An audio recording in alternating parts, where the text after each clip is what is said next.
Hello.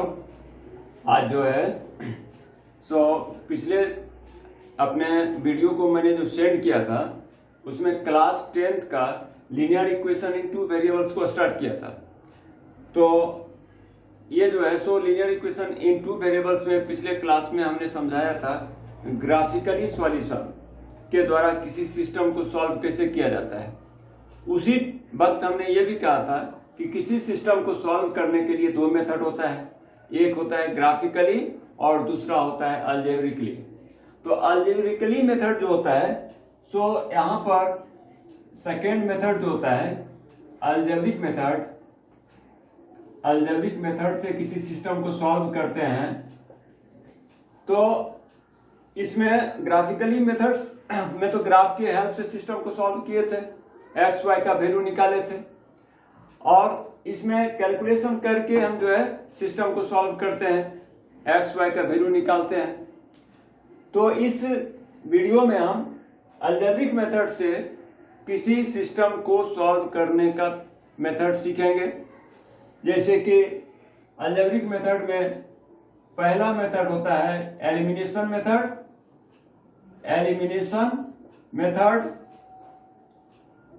Second होता है substitution method, और थर्ड होता है क्रॉस मल्टीप्लिकेशन मेथड होता है।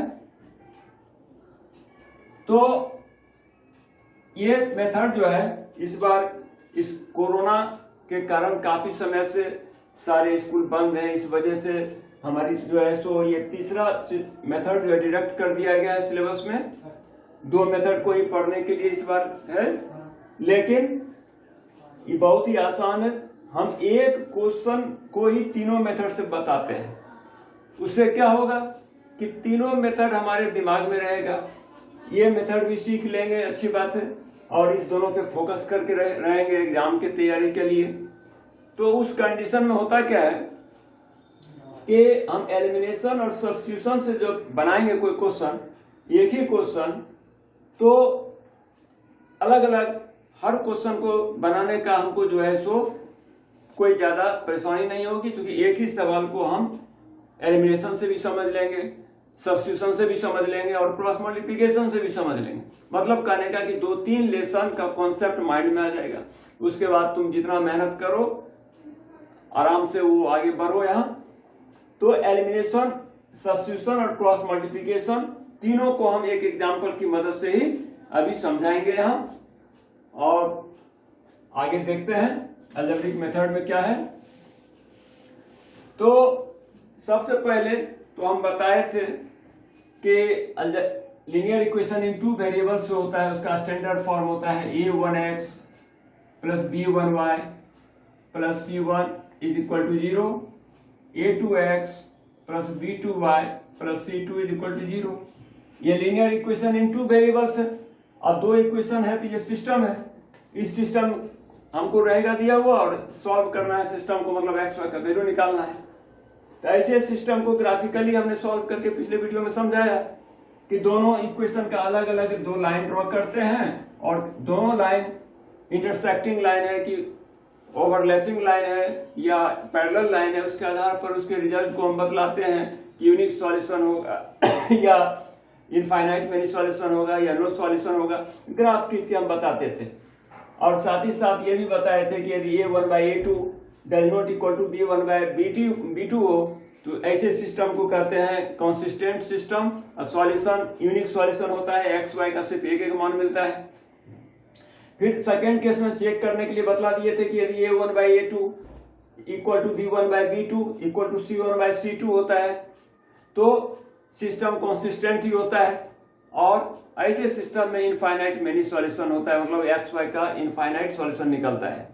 और यदि a1/a2 b1/b2 इक्वल हो, लेकिन a1/a2 equal to b1/b2 does not equal to c1/c2 ऐसा हो तो सिस्टम इनकॉन्सिस्टेंट सिस्टम कहलाएगा और नो सॉल्यूशन, एक्स वाई का कोई वैल्यू नहीं मिलेगा।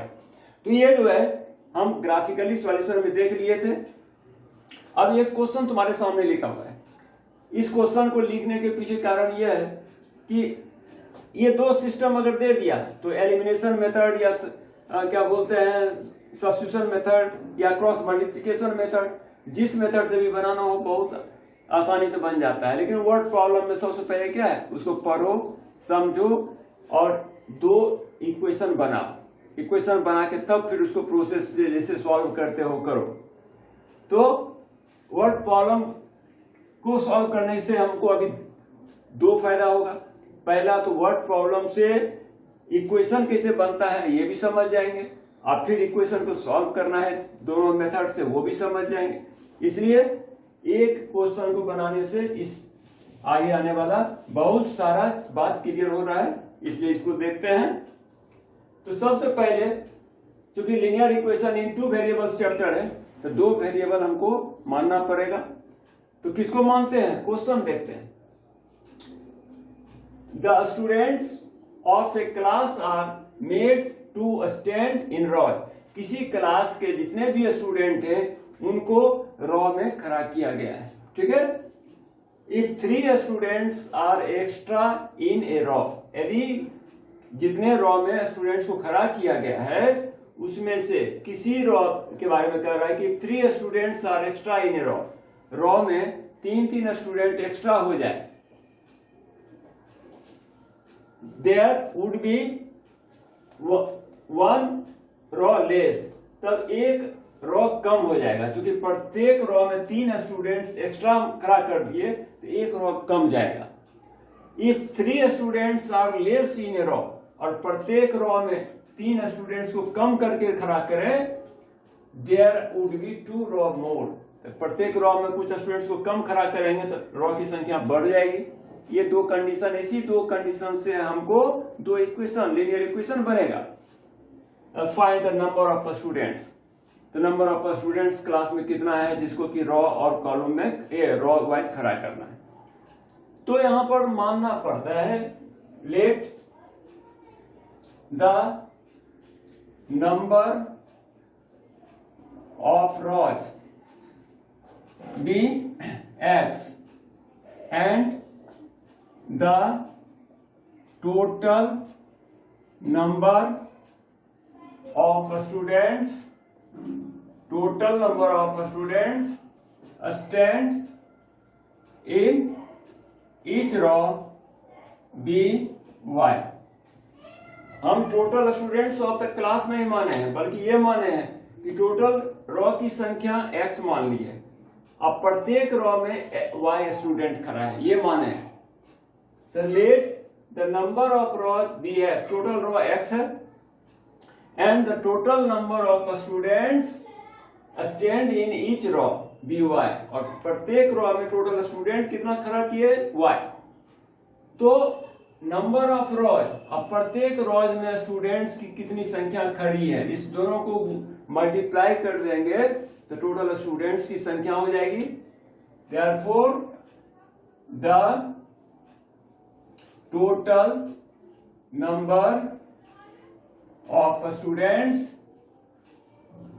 इन क्लास, क्लास में टोटल कितना स्टूडेंट होगा, तो number of rows total x है, नंबर ऑफ रॉज, अब प्रत्येक रॉ में y स्टूडेंट को खड़ा किया गया है, तो नंबर ऑफ रॉज और प्रत्येक रॉज में नंबर ऑफ स्टूडेंट्स दोनों को मल्टीप्लाई कर देंगे तो टोटल स्टूडेंट कितना निकल जाएगा ना, total number of rows into total number of student stand in each raw, इस दोनों को मल्टीप्लाई करेंगे तो क्लास के टोटल स्टूडेंट की संख्या मालूम हो गई। Now according to question, question कह रहा है कि द नंबर, अब रॉ की संख्या और क्या हो गया, number of rows, new number of rows क्या है, कह रहा है कि the students of a class are made to stand in a row if 3 students are extra in a row, there would be 1 row less,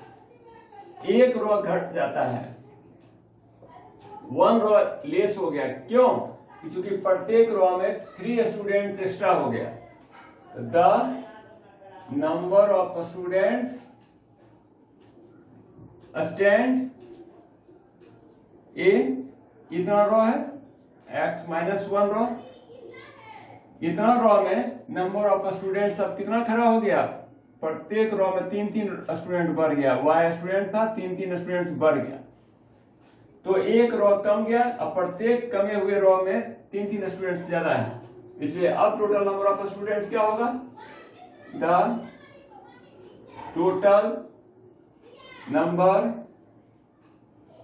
of students क्या हो जाएगा, फिर number of rows into number of students, total row की संख्या एक कम गई और प्रत्येक रो में 3-3 स्टूडेंट्स ज्यादा हो गया है, तो total number of students in each row number of row दोनों गुणा कर देंगे तो टोटल नंबर ऑफ स्टूडेंट्स निकल गया, तो total number of students class में इतना था और उसी को तो रीअरेंज करके हम इतना लिखे हैं, तो ये और ये तो इक्वल ही होगा, क्योंकि इस वक्त x रोज था और प्रत्येक रोज में y स्टूडेंट था, अब हो गया कि रो की संख्या एक कम जाती है क्योंकि प्रत्येक रो में 3 स्टूडेंट ज्यादा है, तो नंबर ऑफ स्टूडेंट टोटल तो वही रहेगा, इसलिए दोनों इक्वल होगा, therefore x minus 1 y plus 3 equal to xy, multiply करो xy minus y plus 3x और minus 3 equal to xy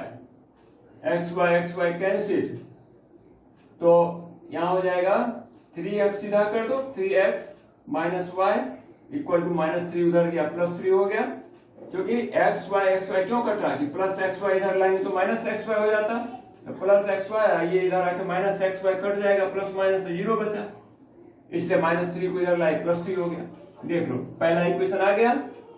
again according to question, फिर क्वेश्चन कह रहा है if 3 students are less in a row, प्रत्येक row में 3 students कम जाए, there would be 2 rows more, 2 rows ज्यादा हो जाता है, according to question the number of rows, इस बार 2 रोज ज्यादा हो गया, मतलब x प्लस 2 रो हो गया, और प्रत्येक रो में स्टूडेंट कितना हो गया, the number of students stand in each row, in each row, in each row में कितना हो जाएगा इस बार स्टूडेंट, क्योंकि 2 रो बढ़ा क्यों है, इसलिए बढ़ा है कि प्रत्येक रो में 3 स्टूडेंट्स लेस हो गया है, तो y स्टूडेंट प्रत्येक रो में था, अब 3-3 स्टूडेंट सब रो में घट गए, तो प्रत्येक रो में y माइनस 3 स्टूडेंट्स ही खड़ा होगा, तब 2 रो बढ़ गया, इसलिए the total number of students क्या हो जाएगा, टोटल नंबर ऑफ स्टूडेंट्स हो जाएगा number of rows I into number of students in each row, इतना रो है प्रत्येक रो में 3 स्टूडेंट्स प्रत्येक रो में खड़ा है, y प्लस 2 रो और प्रत्येक रो में y -3 स्टूडेंट्स खड़ा है, तो टोटल स्टूडेंट हो गया मल्टीप्लाई, तो फिर इस दोनों को मल्टीप्लाई करेंगे और यह टोटल नंबर ऑफ स्टूडेंट्स बराबर टोटल नंबर ऑफ स्टूडेंट्स इसके होगा, तो एक इक्वेशन फिर बनेगा, तो इसको जो है क्वेश्चन को मिटाना है,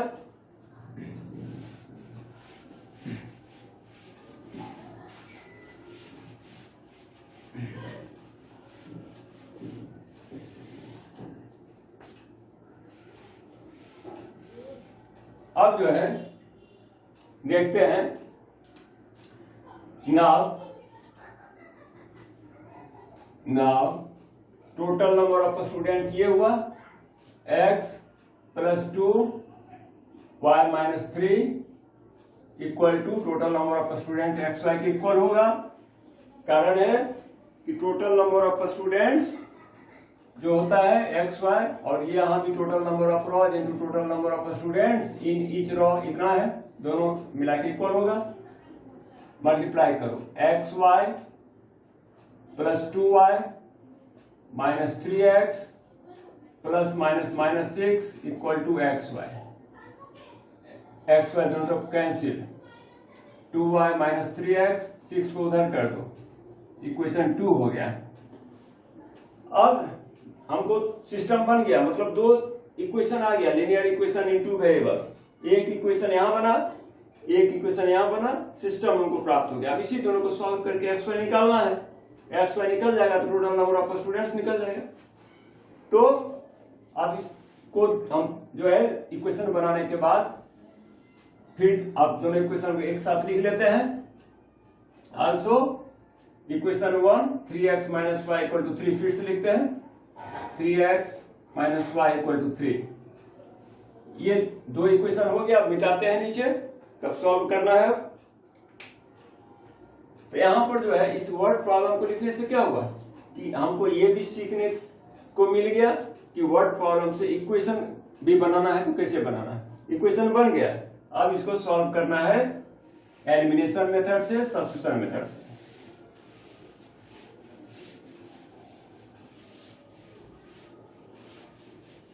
तो यहां पर फर्स्ट मेथड देखते हैं। ये इक्वेशन फर्स्ट था। अब एलिमिनेशन मेथड से बनाना सीखते हैं। एलिमिनेशन मेथड, एलिमिनेशन मेथड बहुत ही आसान मेथड है। इस मेथड में करना क्या है कि इस दोनों में से या तो x के कोएफिशिएंट को या तो y के कोएफिशिएंट को इक्वल कर देंगे। तो जैसे यहां देखो प्लस 3x यहां माइनस 3x, ऑलरेडी इक्वल क्या करेंगे, इक्वल है ही। अगर y के कोएफिशिएंट को इक्वल करना रहता तो यहां प्लस 2y है। इक्वेशन फर्स्ट को क्या करते, 2 से मल्टीप्लाई कर देते। तो 2 से मल्टीप्लाई करते तो 2 3 जा 6x minus 2y equal to 3 2 जा 6 हो जाता, मल्टीप्लाई करते तो minus 2y plus 2y cancel हो जाता। तब यहाँ 6x में 3x ऐड करते तो 6x में 3x घटता, 3x बचता, इधर भी जोड़ते।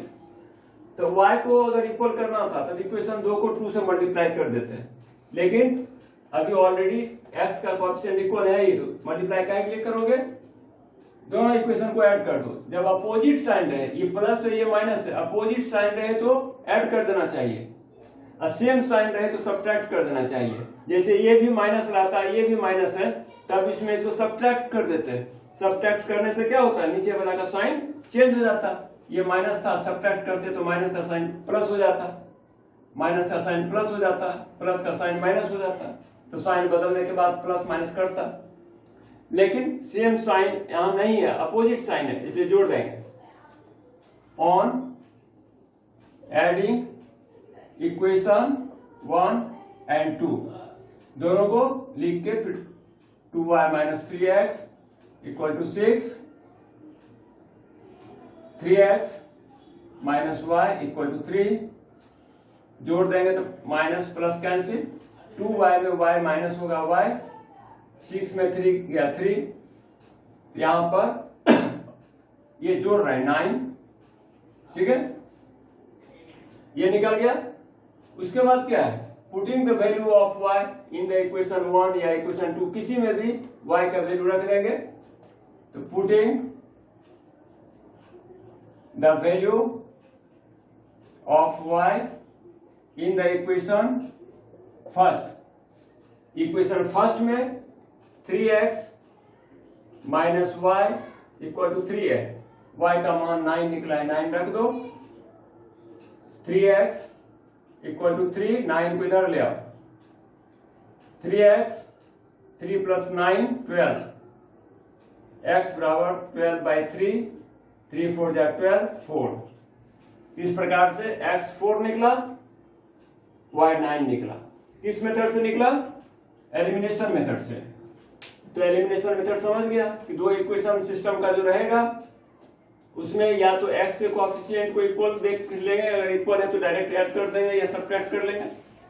और अगर कोएफिशिएंट इक्वल नहीं है, जैसे इन दोनों का कोएफिशिएंट इक्वल नहीं था, तो इक्वेशन 2 को मल्टीप्लाई 2 से करके इक्वल किए। जैसे यहाँ रहता 2y, यहाँ रहता 3y, तब इन दोनों को इक्वल करते हैं तो क्या करते हैं, यहाँ 3y है, यहाँ 2y है, इक्वल दोनों को करना है। तो 3y है, इसको 2 से गुणा करते तो 2 3 जा 6 हो जाता। यहाँ 2 था, इसको 3 से गुणा करते तो 3 2 जा 6 हो जाता। तो दोनों के कोएफिशिएंट का अदला बदली गुणा कर लेंगे, मल्टीप्लाई करके कोएफिशिएंट इक्वल कर लेंगे। लेकिन जब इक्वल है ही कोई प्रॉब्लम नहीं है। ये हो गया एलिमिनेशन मेथड। एलिमिनेशन मेथड में x या y के कोएफिशिएंट को इक्वल करके ऐड या सब्ट्रैक्ट करके काटना है, उससे एक वेरिएबल निकलेगा, उस वेरिएबल का वैल्यू किसी दूसरे इक्वेशन में रख देंगे, दूसरा वेरिएबल भी निकल जाएगा। अब सेकेंड मेथड देखते हैं।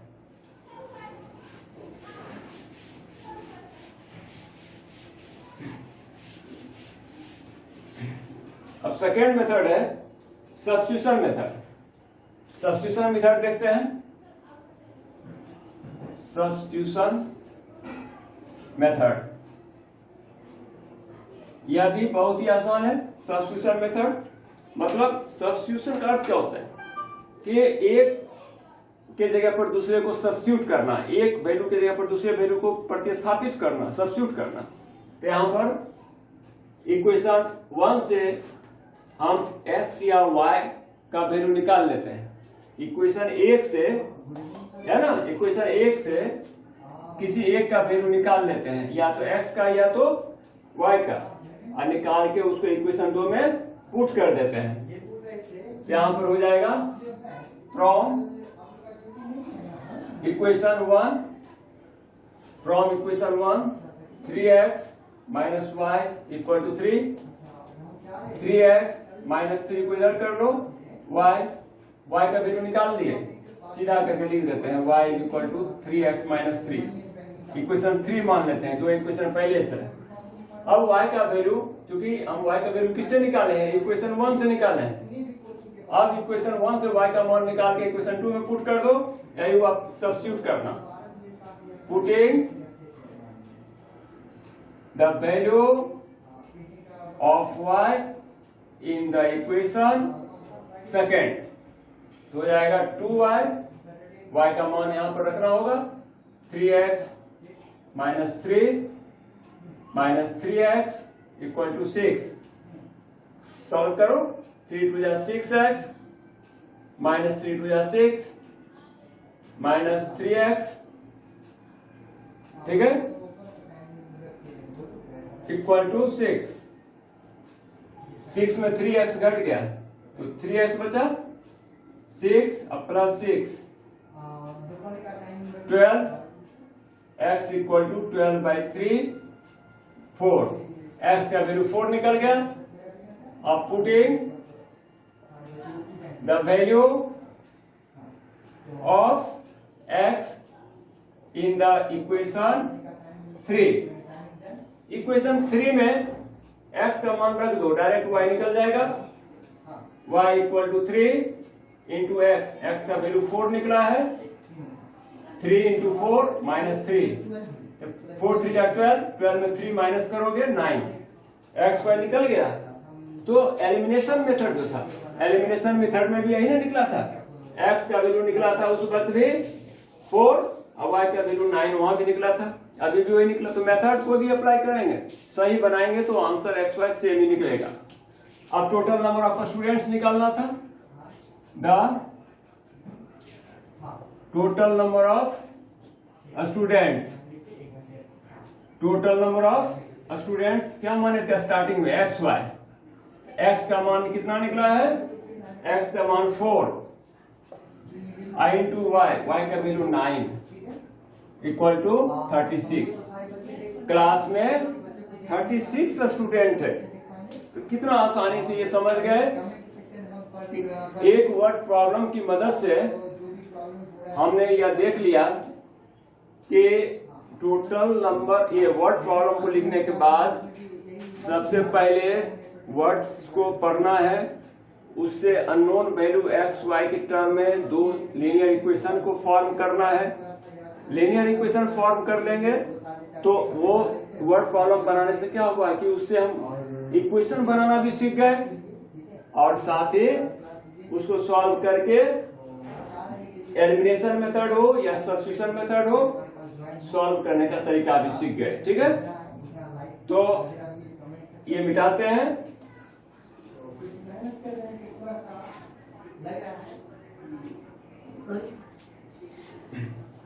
अब यहां पर जो है सो यहां पर इस वीडियो को देखो तुम लोग और इस लेसन को बनाने के बाद जो है अगर कहीं कोई प्रॉब्लम हो तो समझने में कठिनाई हो तो कमेंट बॉक्स में लिखो, जिससे कि हम प्रयास करेंगे कि नेक्स्ट जो है वो तुम्हारा अगला वीडियो में जो है और अच्छे से तुम जो है सो सीखो समझो। ये चैप्टर तुम्हारा कंप्लीट हो गया, इसको तुम बनाओ, वर्ड प्रॉब्लम हो चाहे एलिमिनेशन मेथड हो या सब्स्टिट्यूशन मेथड हो, अच्छे से बनाओ। और अगर ये कुछ सीखते हो तो इसको लाइक सब्सक्राइब वगैरह जो है कर दिया करो। ओके, ठीक है।